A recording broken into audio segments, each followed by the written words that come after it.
Get out! You're not my daughter. My mother is the one yelling in front of me, her voice so loud it's like she's spitting. My mother's face is red with anger as she shouts, holding a kitchen knife in each hand, the tips pointed at me. I can't support a leech who doesn't even contribute to living expenses. Contrary to my mother's accusation, I contribute over $2,500 monthly, more than half of my income, to our household. My mother knows this and I've explained it many times, but it seems nothing gets through to her now.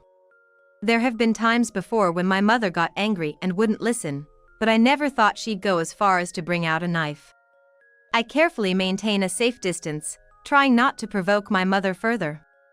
My mother's cold voice reaches me. I should never have given birth to you if you are going to be such a parasite.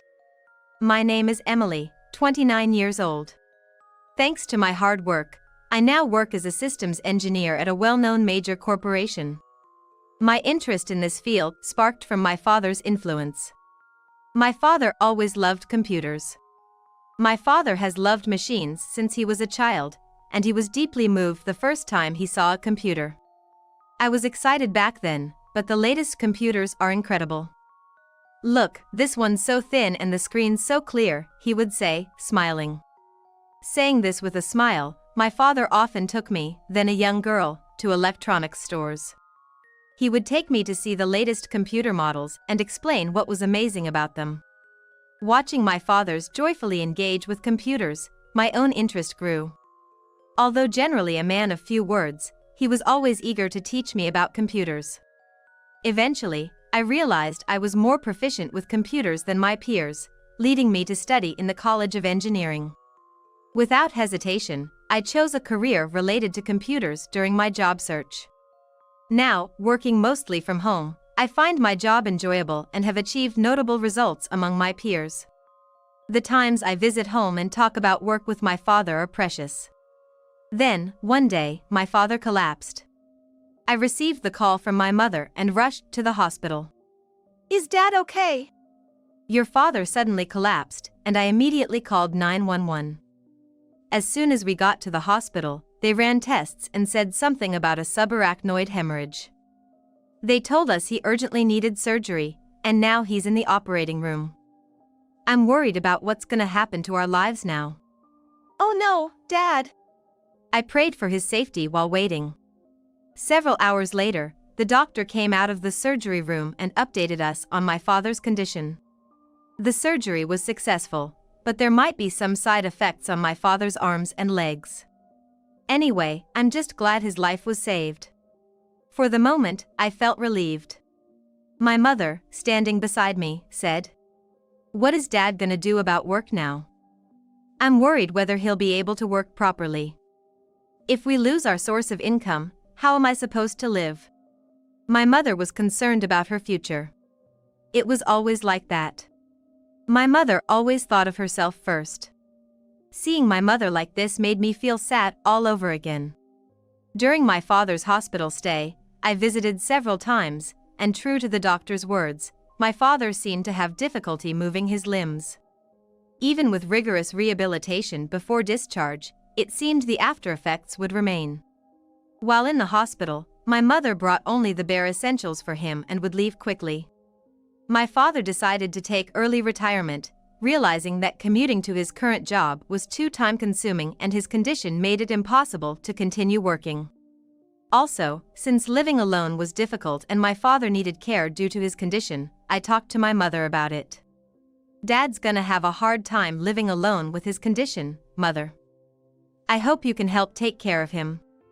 I didn't really expect my mother to agree. "I'm too busy with my own things, I can't take care of him." My mother responded instantly, just like that. I felt disappointed. She was never the type to prioritize family since I was little.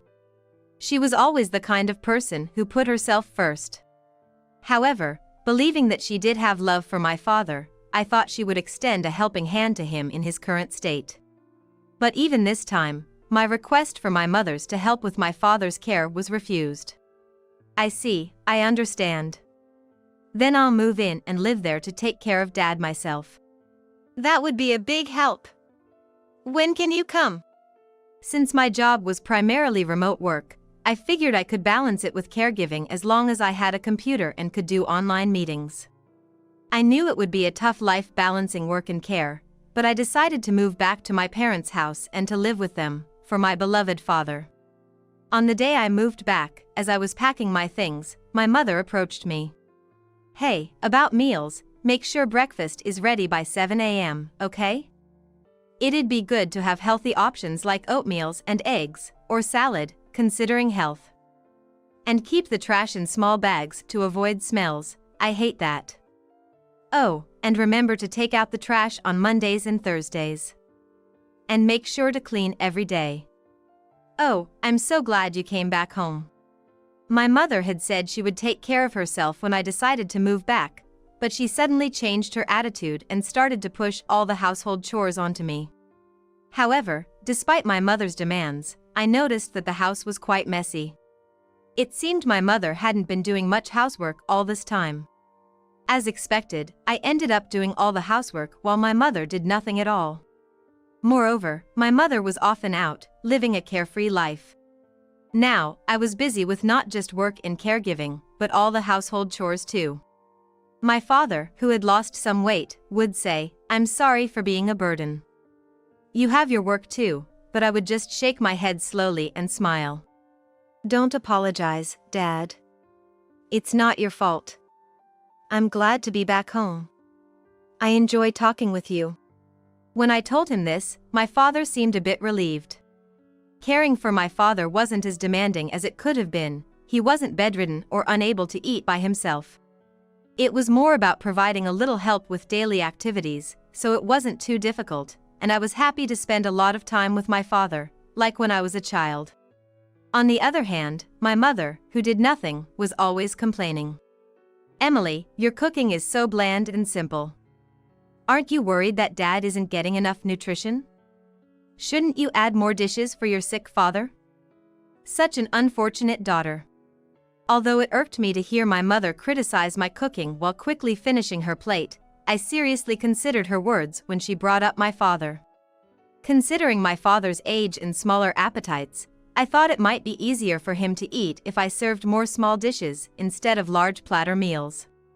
I increased the number of dishes, but my mother didn't say anything. However, a few days later, my mother complained again, "There are too many dishes lately. We're old, we can't eat that much. Don't you know how to save money, living alone all this time?" She said this while finishing her meal, so I couldn't help but respond. "It was you who told me to increase the number of dishes. I did it to make sure Dad doesn't get tired of the same food and to stimulate his appetite." My mother sighed heavily and stood up from the table. "What's with that tone? It's like you're doing it begrudgingly because I complained. How ungrateful. I can't believe it. It's because of your attitude, thinking every suggestion is a complaint, that you're still not married." My mother, clearly expressing her anger with her whole body, stomped off towards the sofa in front of the TV. Of course, my mother left the dishes on the table as they were. Sitting heavily on the sofa, my mother looked at me and shouted, "Coffee." As if I would make it for my mother, I continued clearing the table, but then she threw a cushion at me. "Come on, make the coffee. You're mostly home, not even going to work, claiming you're taking care of your father, but you're probably just after his retirement money. And you can't even do the housework properly, how unreasonable. Enough already. How many times do I have to say it? I switched to remote work. I'm in meetings and working even when I'm in my room." No matter how I explained it, my mother refused to understand anything about remote work. In my mother's eyes, I seemed to be an unfortunate child who came back home under the guise of caregiving, not contributing to the household expenses. How could my mother possibly think that I would withdraw my father's retirement money and spend it as I please, when I'm the one actually doing the caregiving? In the end, it's me who's taking care of my father, earning for my parents' living expenses, and doing all the household chores. I've been dealing with my mother's whims since I was young, but I've reached my limit. I feel bad for my father, but I just can't live with all three of us under the same roof. That's what I decided, and a few days later, I accompanied my father to his rehabilitation. My father's motivated, and though we can't expect dramatic improvements, it seems we're preventing any worsening. As we returned home, encouraged by the doctor to keep up the good work, we crossed paths with my mother rushing out of the house with a large bag.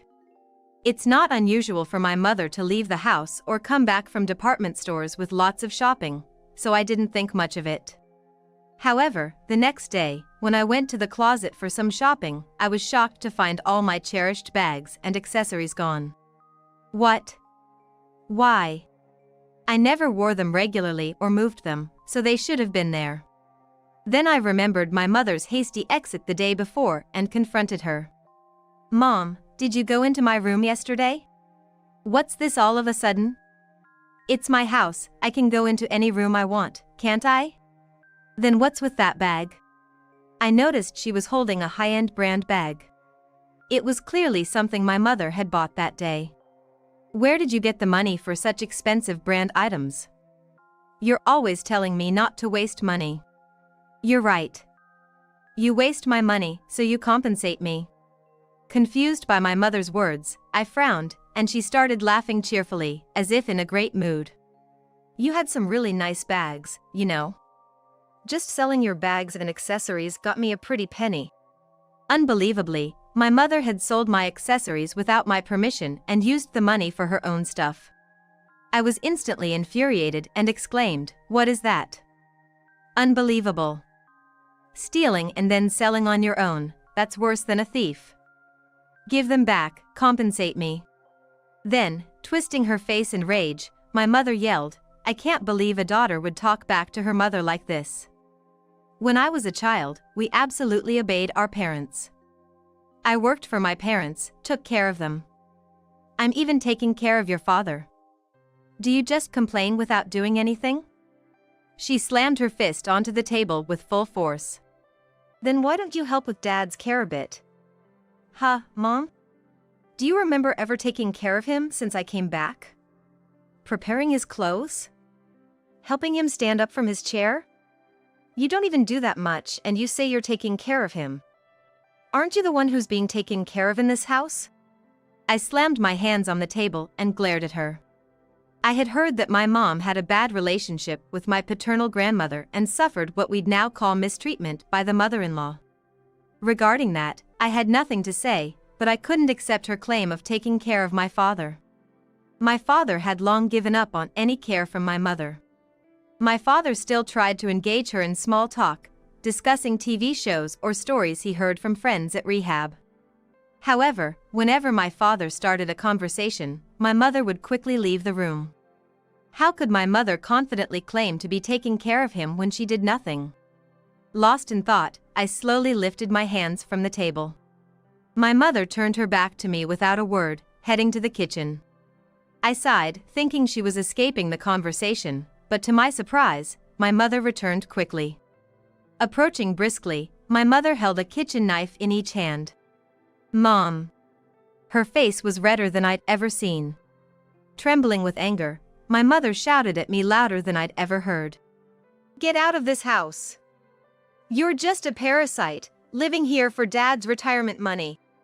In that moment, I realized none of my words had ever resonated with my mother. To my mother, no matter how much I cared for my mother or worked, I was nothing but a pest.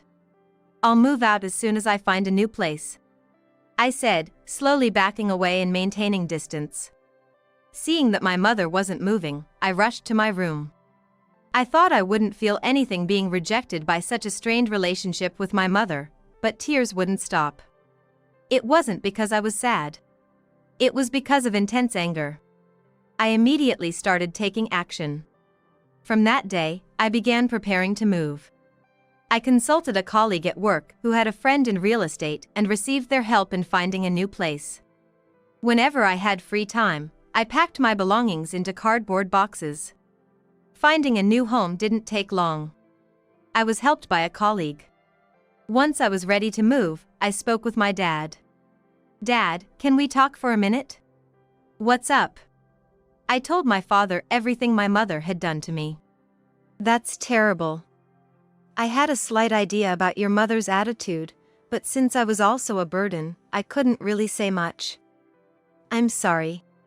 Father, it's not your fault. Actually, I've been thinking too.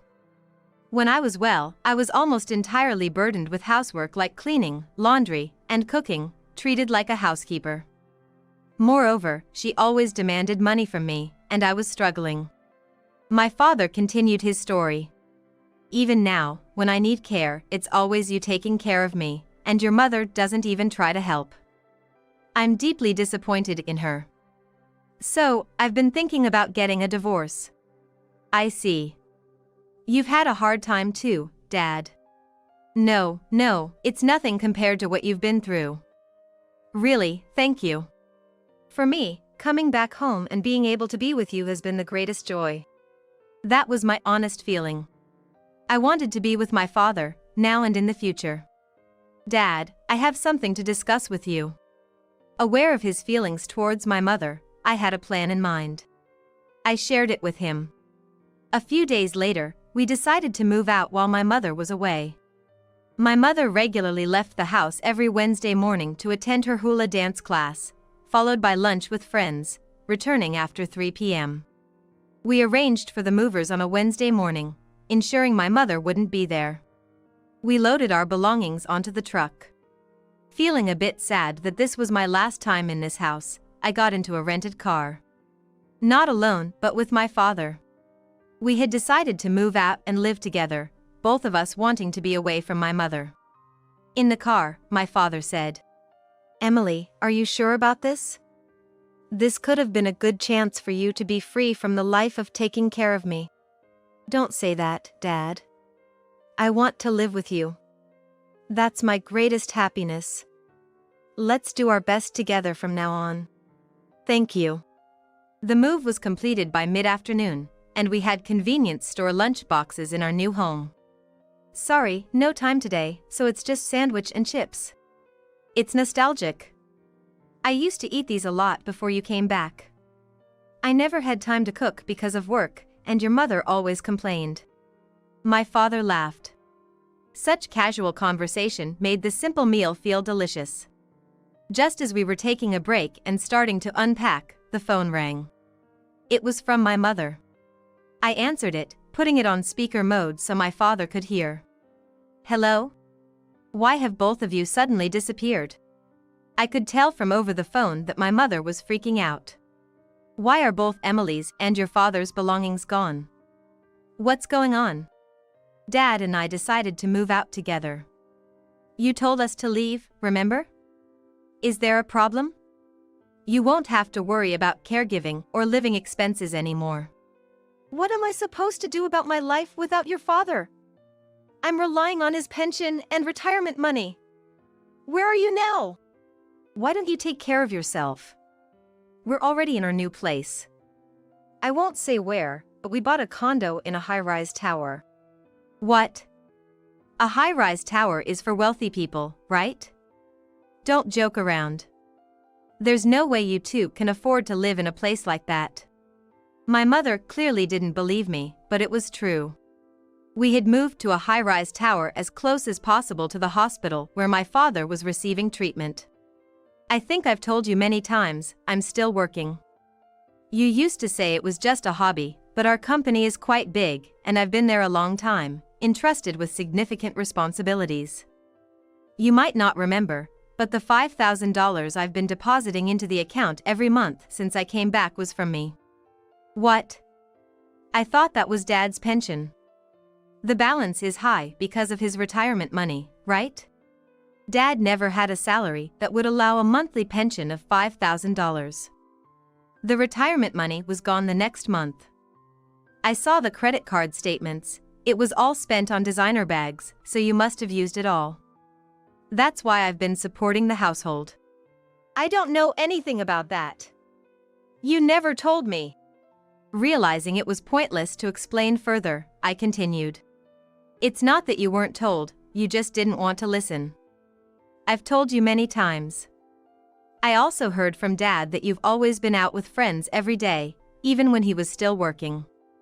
You complained everywhere that he was too controlling because he managed the finances due to your extravagant spending. How can you only worry about money in such a situation? Emily, you knew all this and deceived me. If you have that much money, come back home right now. My mother probably saw her family as nothing more than a wallet. She didn't care about my father's condition, only about money. She managed the bank account carelessly and thought there was no problem spending freely on the credit card. I was amazed at how she could live her life like that.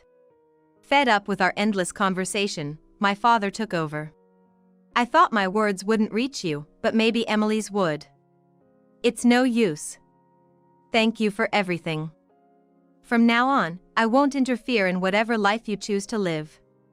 Let's get a divorce. Divorce? Wait, what about my life? You'll be free to live your life without having to care for me. I'll send the divorce papers later, just sign them. She was truly a person who could only think of herself. I was stunned, but without saying anything more, my father hung up the phone. Sorry for making you go through all this. To my father, who said just that, I replied, thank you, Dad. The next day, we were going to the hospital for my father's appointment. I never thought I'd be able to live somewhere so convenient. Thank you, Emily. I thought it would be better for Dad to have an easier life. Plus, the prices in this area are much lower compared to downtown high-rise apartments, so it looks like we can live more comfortably. As we were chatting, we arrived at the hospital in about 10 minutes. When the automatic doors of the hospital's entrance opened, we were taken aback. Near the entrance, on a bench, sat my mother. She seemed to have been waiting for us since the morning. Spotting us, she stood up energetically and walked toward us. What was all that about on the phone yesterday? I didn't know anything about your salary or that you and Dad were moving to a nice place. I won't allow it. Suddenly, her hand reached out toward me. My mother lunged at me and said, "Let me live in the high-rise tower too." Even after all this, I was now beyond angry and just kept my cool. Why did she think speaking like this would make her wishes come true? Realizing she didn't think about our family at all made her seem pitiable. Dad and I decided this together. Just give up. I won't consider you my mother anymore. Thank you for everything, but now, let me live my own life. I won't allow that. I don't need your permission. Now let go of me. This is a hospital. If you continue this, I'll call the police. Then, regaining some composure, my mother looked around for the first time. Other patients were glancing over. Hospital staff, accompanied by security, were walking towards us. Hastily, my mother released her grip. Is everything okay? Without looking at the person who called out to her, my mother walked away as if to run away. Sorry for the disturbance. That was my mother. We had a little disagreement. I explained, watching her back as she left the hospital entrance. She seemed weaker than usual. For the next few days, my mother lingered around the hospital, searching for us. But she only acts tough with those she perceives as weaker.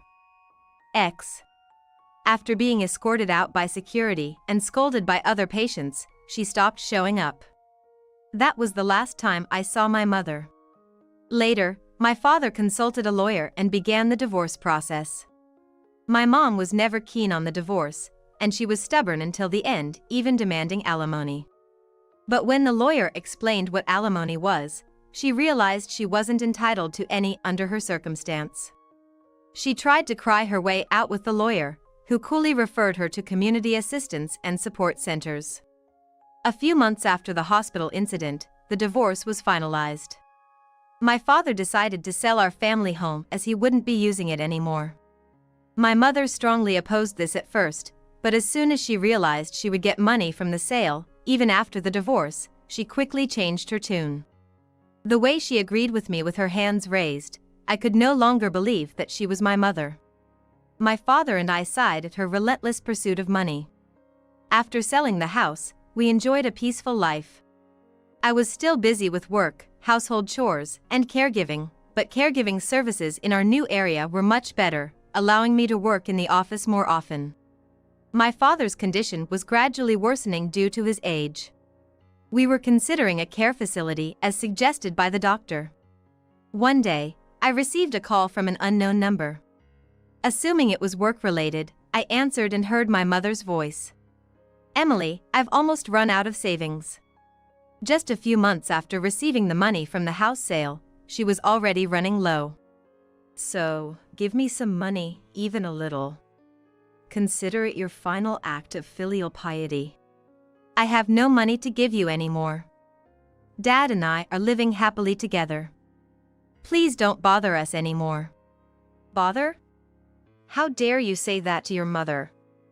After all I've done for you, giving me some money should be nothing for you, working at a good company. Show some gratitude. Don't contact me again." Tired of arguing, I hung up. After that, I blocked her number, but she kept calling, changing her number each time. It seems my mother, initially unaware of the call blocking feature, eventually realized that calling from a different phone would get through. I blocked each new number she called from, but it was a never-ending game of cat and mouse. As a result, I had to change my own number, but thankfully, that stopped the calls.